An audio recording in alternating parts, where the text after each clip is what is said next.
Well, good morning and welcome to my world. It's Sunday morning, October the 6th, 2019. Uh, Journal 187, T+187.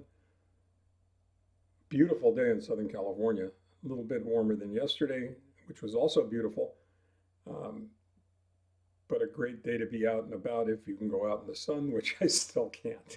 So I will I will enjoy the beauty of the morning from my office, looking out the window, um, which is enough in some instances. In this instance, in particularly, um, Sundays are special. It's really odd when you're retired. Every day is Saturday, right? Every day is Sunday. Every day is a weekend. Theoretically, it's not always true, uh, but it's something people like to joke around about. So it's got a certain amount of reality attached to it. But Sundays are by virtue of what's on television and whatever you might be interested in are different in so many respects. Leslie and I like to start the morning off with the CBS Sunday morning show. I think it's some of the best television out there. The writing is superb. The stories are excellent. Cinematography is great. It's just genuinely excellent. And from there it's breakfast and whatever Sunday morning shows that are on for a little while. But I generally reserve Sundays for R&R.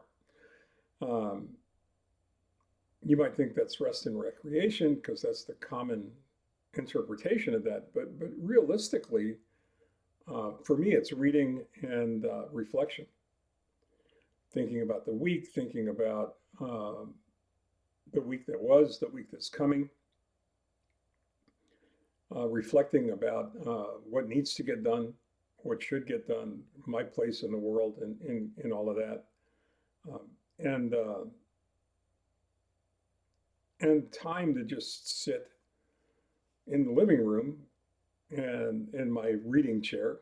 Have you got a reading chair? Um, if you don't, you really should think about it.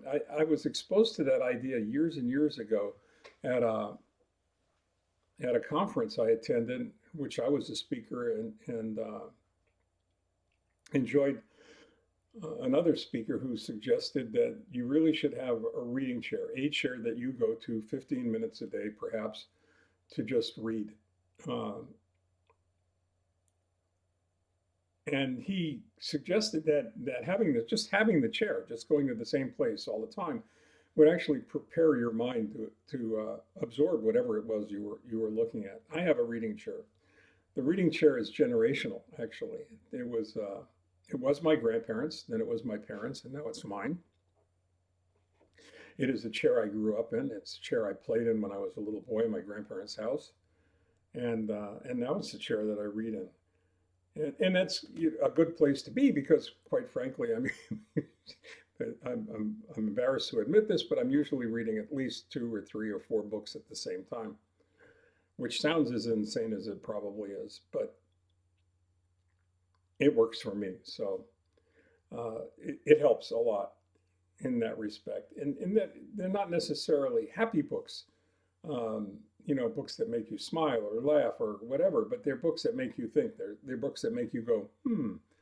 Um, I also reserve Sunday mornings for those special um, tools that I've discovered that um, help me interact positively with the realities that all of us are struggling with, especially now in this particular environment, with the partisanship and everything else that's going on. I don't care what your politics are; it's irrelevant. I think everybody can agree on one thing that the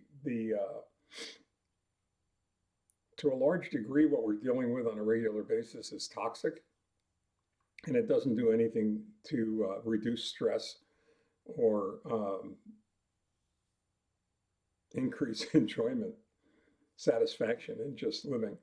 Um, a couple of the ways that I found to do that are newsletters, email newsletters, um, that are really excellent and very eclectic in the stories they bring together.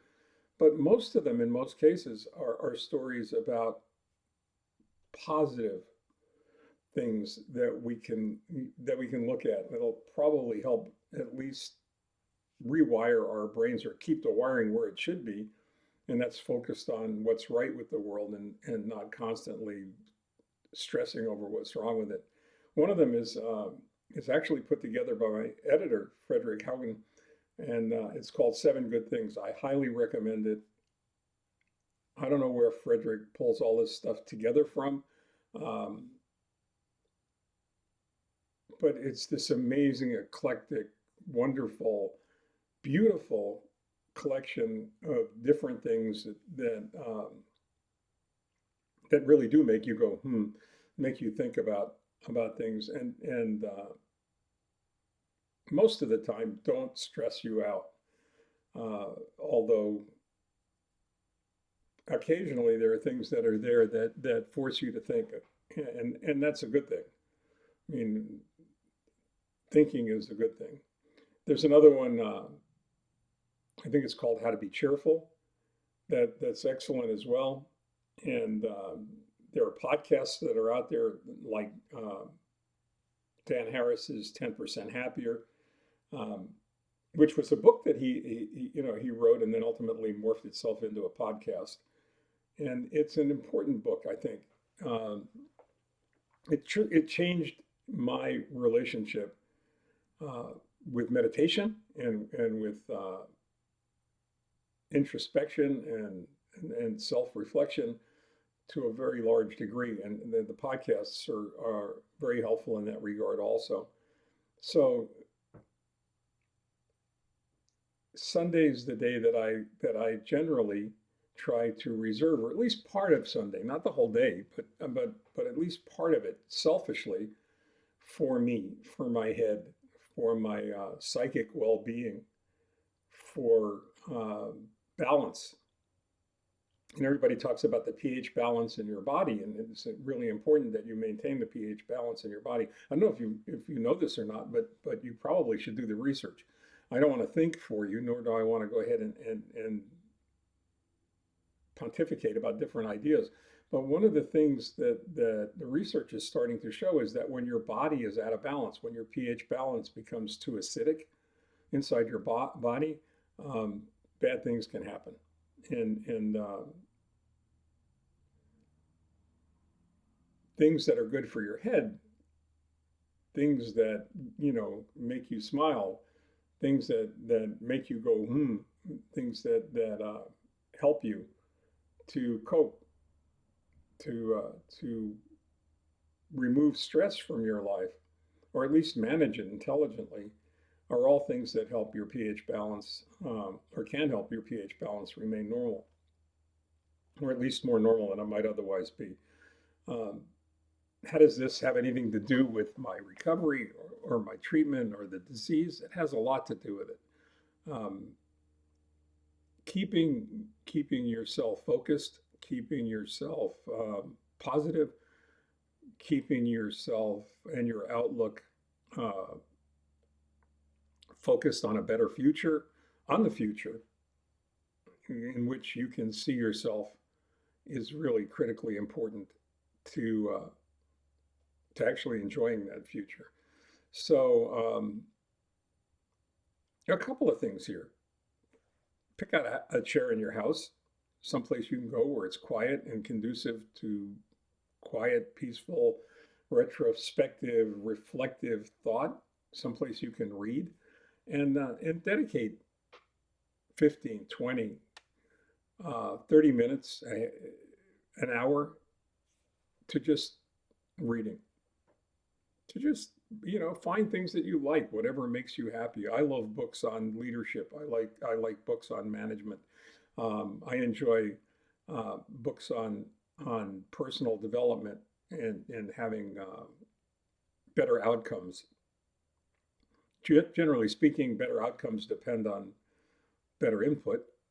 So I enjoy that. So find yourself someplace where you can go and read and someplace where you can enjoy, and then devote some time during the day to something like Seven Good Things, or to How to Be Cheerful, or to 10% Happier, or the hundreds, maybe thousands of other podcasts and newsletters that are out there that are guaranteed to help you, get through the day. And on that happy note, I'm going to go back to the living room and sit down in my reading chair and read. So have a wonderful day. See you tomorrow.